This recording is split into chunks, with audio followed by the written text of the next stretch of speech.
Hi everyone, and welcome back to Scream With Me. My name is Rusty, and this is my channel where I talk about music and horror movies, and occasionally non-horror movies, but mostly horror movies. Hence the name, right?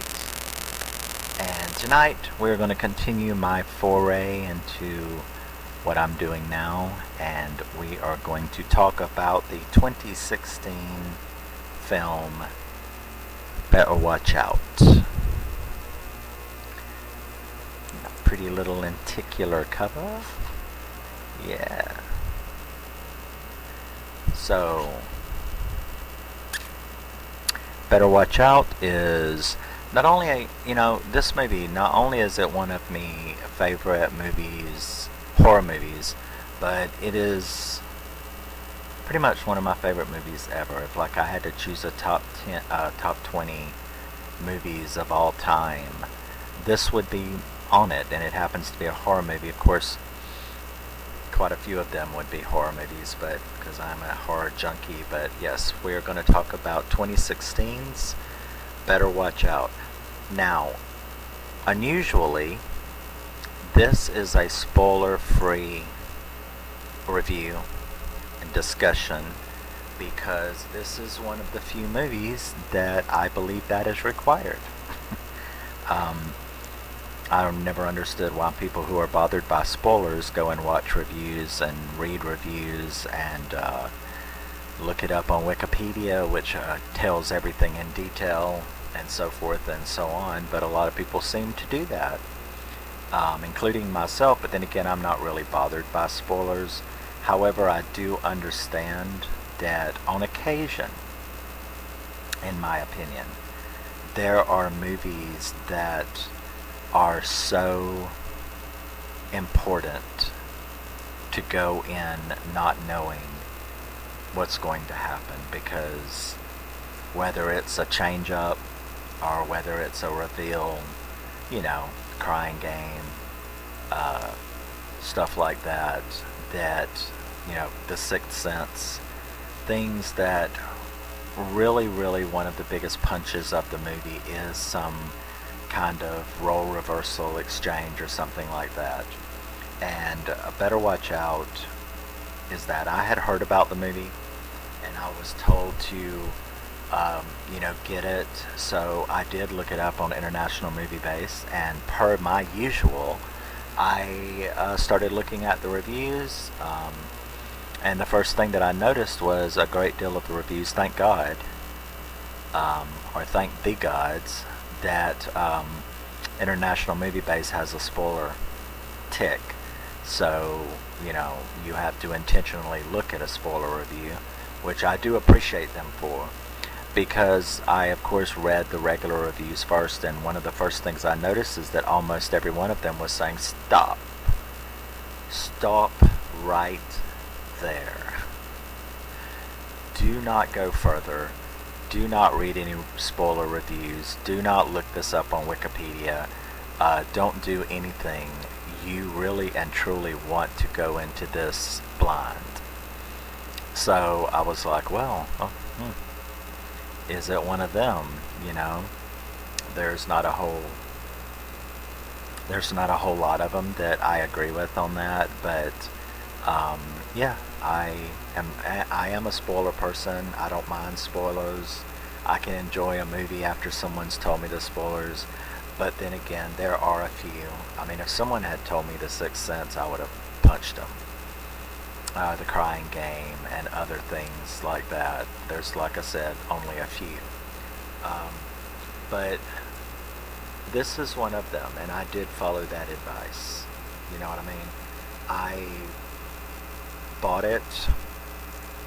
I went straight and bought it because of the rave reviews, even though the rave reviews, which is what I'm going to be doing, of course, were like spoiler free and didn't tell anything other than this is one of the best movies, best horror movies, and best movies in general that's ever been made, in my opinion.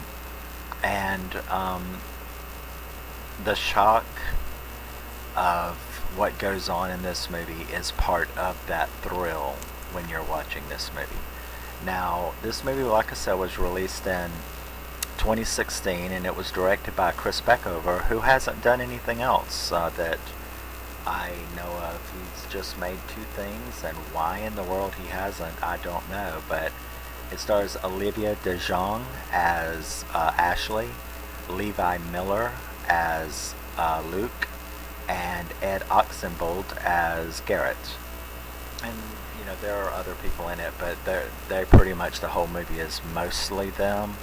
Now, one of the coolest things about this movie is the parents, Luke's parents, Levi Miller. He plays a 13-year-old, 13 and a half, named Luke, and his parents are played by Virginia Madsen and Patrick Warburton, who are not in the movie. They're like 5 minutes at the end, and they're like 7-8 minutes at the beginning. And you want to talk about cameos making an impact, or small roles making an impact. Virginia Madsen's character and her interaction with the husband, Robert, just makes you, it was just made me bust a gut. I'm telling you, it was so funny. Their interactions and their small amount of screen time in this movie was very, very well done, especially Virginia Madsen. Oh my God, she was great in this movie. She will be so memorable to you despite only being in a total of 10 minutes of the movie, maybe 10-12 minutes of the movie. So what's the storyline to this movie? It takes place on Christmas. The parents are going out for a Christmas party, which is part of the funny part of theirs. And they have gotten, they know her, a local neighborhood girl, to come and babysit Luke.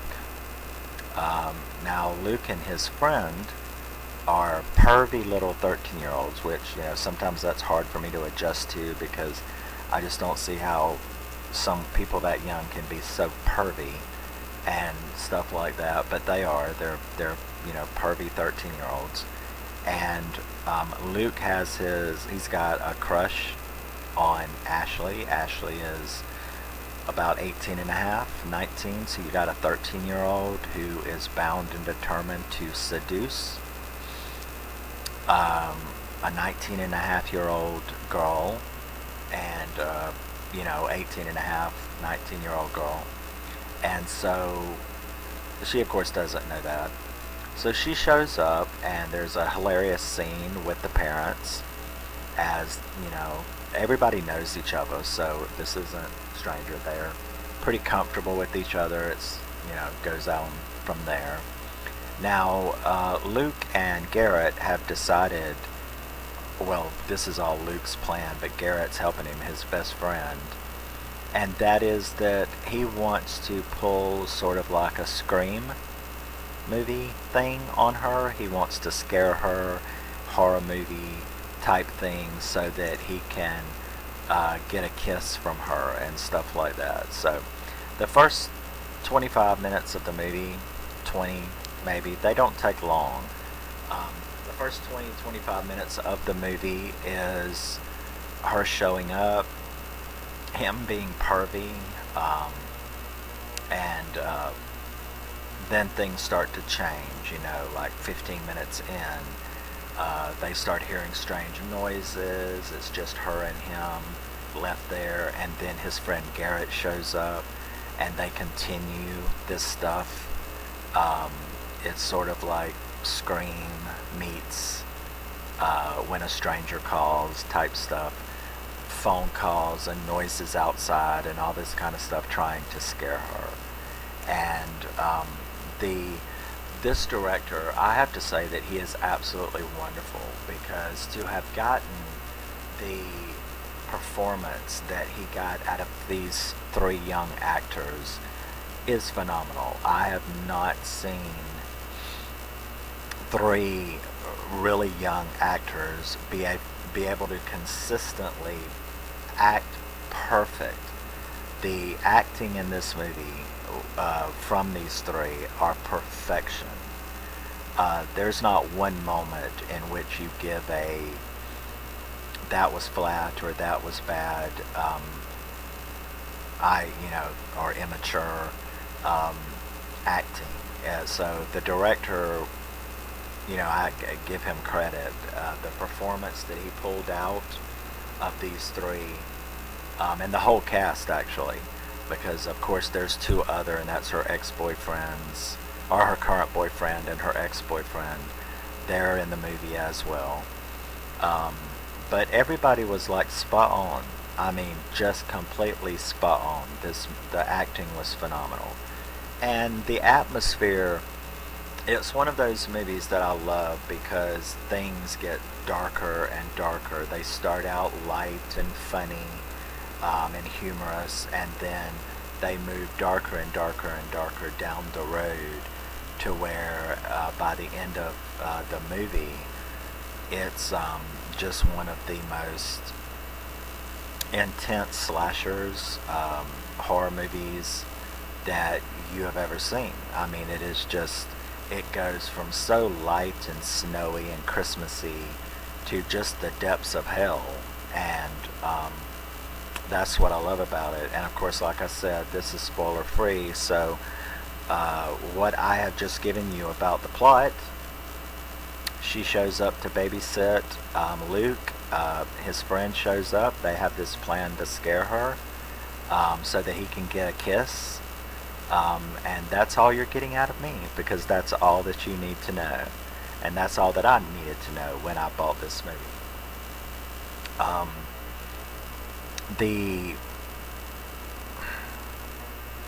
Since I'm not used to this, I will be pausing to think because I want to talk about it, but it is very, very, very important. If you have not seen this movie, please don't go and spoil it for yourself. You don't want to do that. Do not spoil this movie by going and finding out the plot points. You do not want to know. Trust me. Granted, I've only been doing this for 4 months, but I have been a movie nut since I was a teenager, a young teenager, 14.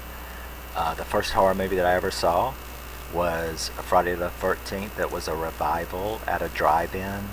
My father took me and my little boyfriend at the time to this movie. Now, my dad was kind of thick. Well, naive. Let's just say naive. Not necessarily thick. He was naive. He, of course, I think the most horrible thing that he had ever seen was Planet of the Apes with Charlton Heston, which was my first movie experience, was Planet of the Apes with Charlton Heston. I was actually dropped off alone at the local theater. It was a revival of that as well, and our local theater was playing it, but this was at a time, I guess, when people weren't afraid to drop off 6-7-year-olds at a theater by themselves, because it was a small town. He knew the owner knew me. It was safe, so don't put anything bad in it, by saying I can't believe a 6-year-old, I was 8, so I can't believe an 8-year-old was dropped off at a theater by himself. Well, it was a rated G movie, in case people don't know, and the theater owner was well known, and his wife was a teacher at school, so everybody knew them and they knew everybody, and it was a small town, so maybe gone. So my dad took us to the drive-in to see this thing called Friday the 13th that had came out previously but was in a revival, and he had no idea. I was not allowed to watch. I've heard some of these other people on these other channels talk about, oh, I was watching this when I was 8, and my first experience was, and I'm like, who were your parents? oh, it was my babysitter let me watch it, or my uncle showed me, or my parents, let me watch um, a Serbian film when I was 10 and stuff like that, which, like, you're like, what the fuck? Because I was sort of a sheltered. I'm not saying anything bad about them. I'm just saying, really? Your parents let you rent and watch A Nightmare on Elm Street when you were 8? Okay. I was quite sheltered, I guess. But needless to say, when my father took us at 14 to see Friday the 13th at the drive-in, he had never seen anything like that. He had never seen a slasher or a horror movie like that. I guess Planet of the Apes is what he considered horror. But I fell in love at that time. He was furious. I mean, like, he kept wanting to leave like 30 minutes into the movie, and we were like throwing a teenage fit about how good this was and how much fun we were having. And I think that it scared him is what that I'm thinking. He didn't want to be scared in front of his son, and he didn't want to jump, scream, or freak out, which he did several times. My dad threw popcorn in the car, like, oh shit. But he had never seen that, so that's a funny story. That was my first experience with a horror movie, was 14, and it was Friday the 13th. So what I'm getting at is that I think I've been a horror movie aficionado. You see my collection video. I've got 1,500, Blu-rays and DVDs in my collection, and I think I can say, I think my opinion is valid a little bit. I've got a little bit of knowledge about this kind of stuff, and I'm telling you, you don't want to have this spoiled. You want to see it blind, and I think once you do, you will see why this is probably in my top 20 movies of all times. The ending of this movie is one of the best horror movies endings, and one of the best movie in general endings that I think I've ever seen in my life. It would go definitely on that top 20 as well, top 20 best movie endings. And yes, so this also has another distinction in me, and that is that there are movies that have had such a powerful effect on me that I have screamed, I've jumped, I've threw stuff across the room, gotten angry, gotten scared, had panic attacks, which we'll actually talk about here in the next video. But it's sort of like Deep Blue Sea. Do you remember Deep Blue Sea when Samuel L. Jackson got ate by the shark? I was at my grandma's house when I saw that movie, and it's sort of like this in that there was a recliner sitting there, and there was a bar between one of the den and the kitchen, and there was a bar right here behind the recliner. And when that shark, because Samuel L. Jackson, he mesmerizes you with that little hooray for the team speech that he was giving. So he kind of mesmerizes you because you're listening to his powerful voice.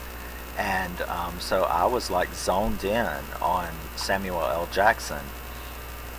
And when that shark jumped up and ate his ass, I flew over the bar.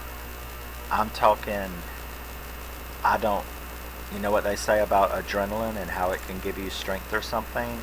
I'm just glad there was nothing on the bar. My grandmother kept the bar clean. There wasn't like cake dishes or anything on it. It was just a bar. And so there wasn't anything on the bar, thank goodness, because I was up and over that bar into the kitchen, like going, that scared the absolute shit out of me and caused a physical reaction. So, I'm sure you have too. Tell me about them, actually, if you've got a funny story. But, yeah, I've gotten scared. I've gotten I've had a panic attack on a couple of movies. I've had all the range of emotional reactions. Cried like a baby for an hour.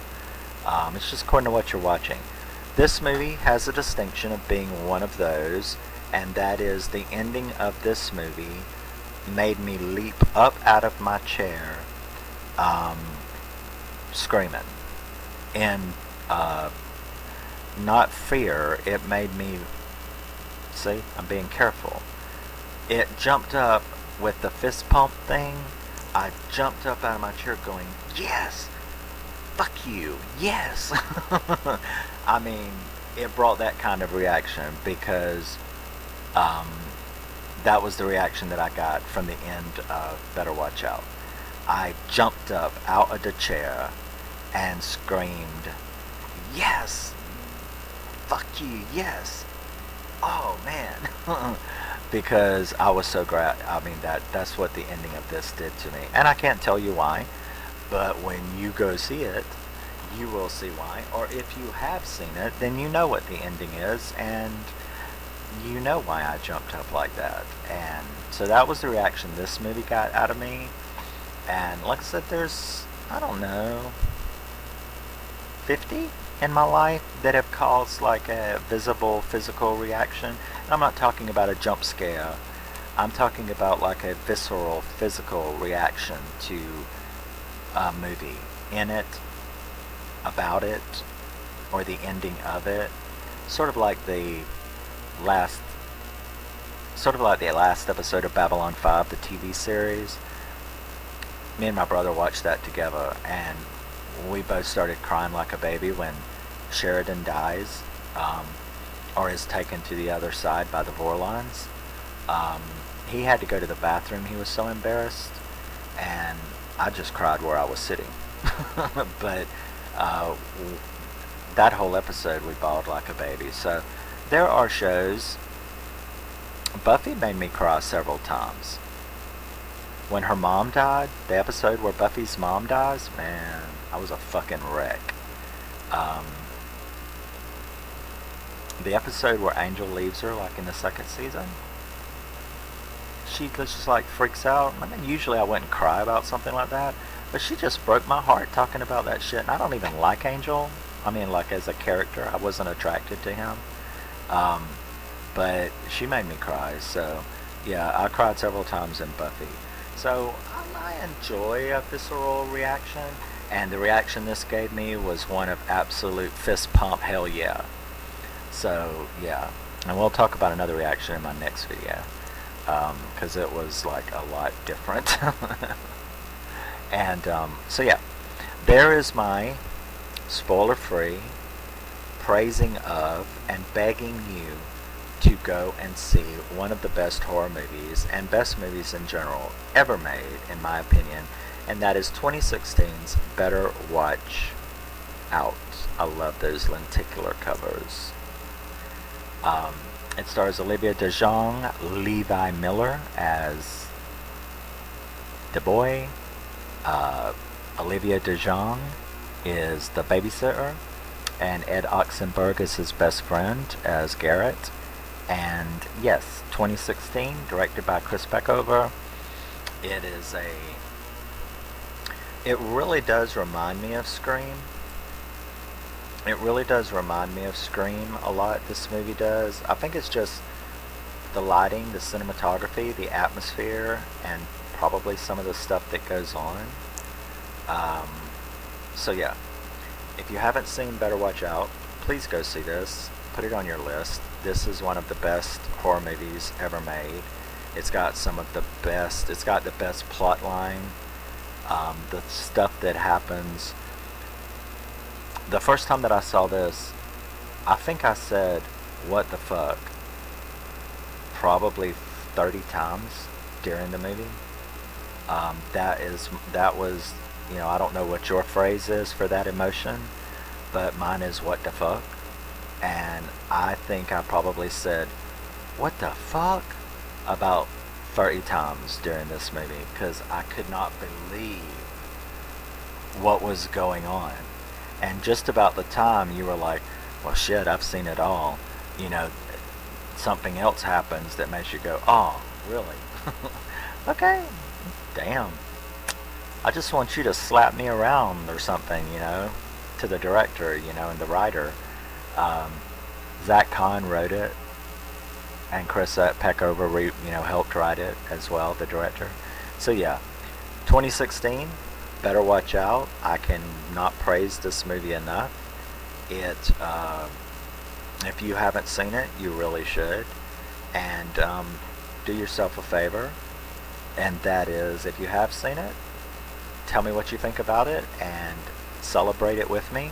If you haven't seen it, don't read a damn thing about it except what you've heard me say. Christmas, boy has a babysitter come take care of him. Him and his friend want to scare her because they're little pervs, and shit goes down, and that's it. That's all you need to know. And you'll thank me. I swear, after you have seen the movie, you will go, I'm so glad that I did not go and find out, anything about this movie, and I watched it with virgin eyes to be able to enjoy the twists and the turns and the stuff that happens. So, thanks for tuning in. Thanks for watching. I hope that you go and watch this movie, add it to your collection, support indie horror films, and love you, miss you, bye, and I will see you in the next one here shortly. I'm going to record Tree tonight, talk about Tree that I just watched. I always rewatch a movie right before I do it. I watched 3 movies earlier so that I can do videos on them, get them out of the way. And there you go. So I will see you in the next one. Love you, miss you, bye. Stay scary. And always keep screaming when appropriate.